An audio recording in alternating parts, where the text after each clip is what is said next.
Perkenalkan, nama saya Salih Hoki Tampilang. Saya adalah mahasiswa semester 1 di Sekolah Tinggi Teologi Rumah Murid Kristus Bitung. Dan video ini saya buat untuk tugas akhir dari mata kuliah komunikasi. Oke, di sini yang pertama yang akan kita bahas yaitu kita akan berbicara mengenai apa itu komunikasi. Ya, jadi komunikasi kalau menurut Kamus Besar Bahasa Indonesia itu adalah pengiriman dan penerimaan pesan atau berita antara dua orang maupun lebih, sehingga pesan yang dimaksud dapat dipahami seperti hubungan ataupun kontak. Bahkan dikatakan bahwa ini adalah perhubungan antara dua arah komunikasi antara komunikan dan komunikatornya dalam satu saat yang bergantian untuk memberikan informasi. Jadi dapat disimpulkan dalam PowerPoint yang pertama ini bahwa komunikasi itu dapat dikatakan bukanlah apa yang disampaikan, melainkan komunikasi itu adalah apa yang diterima. Materi selanjutnya kita akan membahas tentang TEDx dan Toastmaster. Ya, jadi TEDx dan Toastmaster ini adalah dua lembaga besar. TEDx ini didirikan pada tahun 1984 dengan tujuan yaitu untuk mengumpulkan ide-ide. Sedangkan Toastmaster ini dibangun hanya untuk fokus public speaking. Jadi itulah tadi pengertian dari dua lembaga besar yaitu TEDx dan Toastmaster. Ya, selanjutnya kita akan membahas teori komunikasi atau arti komunikasi Injil. Ya, jadi arti komunikasi Injil ini pengertiannya juga menurut Kamus Besar Bahasa Indonesia dapat dikatakan bahwa itu adalah pengiriman dan penerimaan pesan atau berita. Itu antara dua orang maupun lebih, sehingga pesan yang dimaksud dapat dipahami. Seperti saya katakan tadi di awal, berupa hubungan maupun kontak atau dua hubungan dalam dua arah komunikasi yang saling berkaitan antara satu dengan yang lain. Kemudian dalam arti komunikasi Injil ini juga ada ekspresi dari komunikan yang harus diperhatikan pertama-tama yaitu pesan verbal dan pesan non-verbal. Di mana pesan verbal ini adalah pesan yang menggunakan kata-kata, sedangkan pesan nonverbal ini adalah pesan yang digunakan tidak menggunakan kata-kata. Dan yang sangat penting juga dalam komunikasi yaitu public speaking. Di sini dimana yang pertama yang dibutuhkan yaitu melakukan persiapan, baik itu persiapan materi, persiapan diri, persiapan audiens, dan persiapan media yang nanti akan digunakan dalam berpublic speaking. Bahkan yang diperlukan juga ada pelaksanaan, yaitu pelaksanaan waktu, pelaksanaan posisi, dan teknik bagaimana untuk melakukan public speaking itu.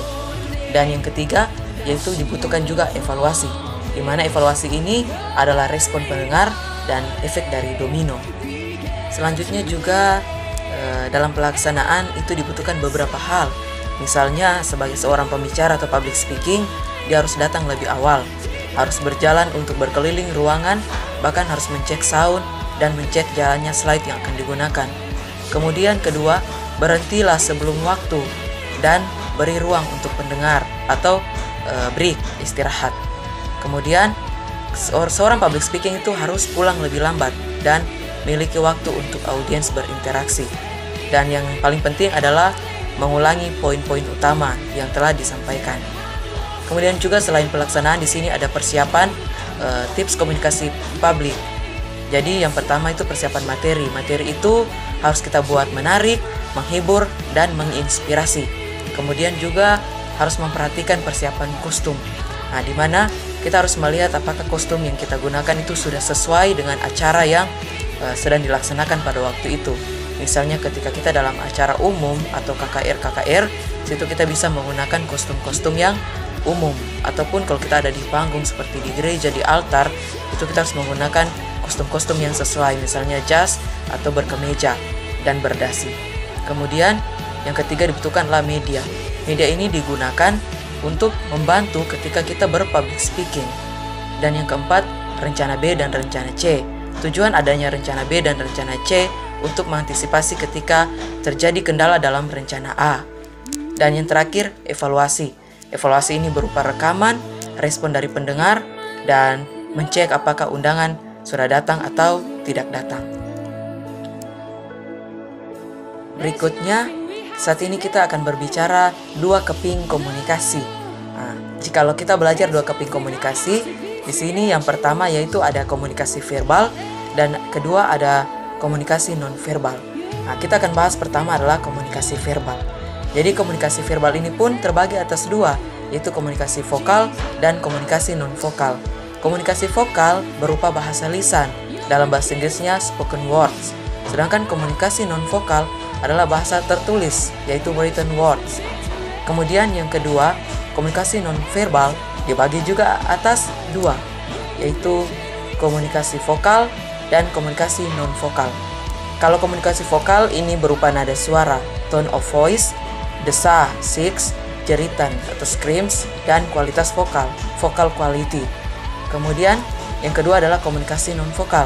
Ya, komunikasi non-vokal ini seperti yang kita ketahui itu berupa bahasa isyarat, gerakan, penampilan, maupun ekspresi wajah kita. Dan slide yang selanjutnya ini menuliskan tentang tugas-tugas yang diberikan oleh dosen pengampu untuk setiap kelompok yang telah dibentuk, yaitu tugas penelitian mengenai pengaruh kemampuan public speaking terhadap yang pertama, minat beribadah jemaat, yang kedua, pertumbuhan rohani jemaat, ketiga, minat mendengar firman Tuhan di YouTube, keempat, penginjilan internasional, misalnya seperti penginjilan Reinhard Bonnke, kelima, peran guru terhadap prestasi belajar siswa. Demikianlah video dari saya, dan semoga video ini bisa bermanfaat untuk kita semua, dan video ini berguna untuk kita semua ke depannya. Tuhan Yesus memberkati.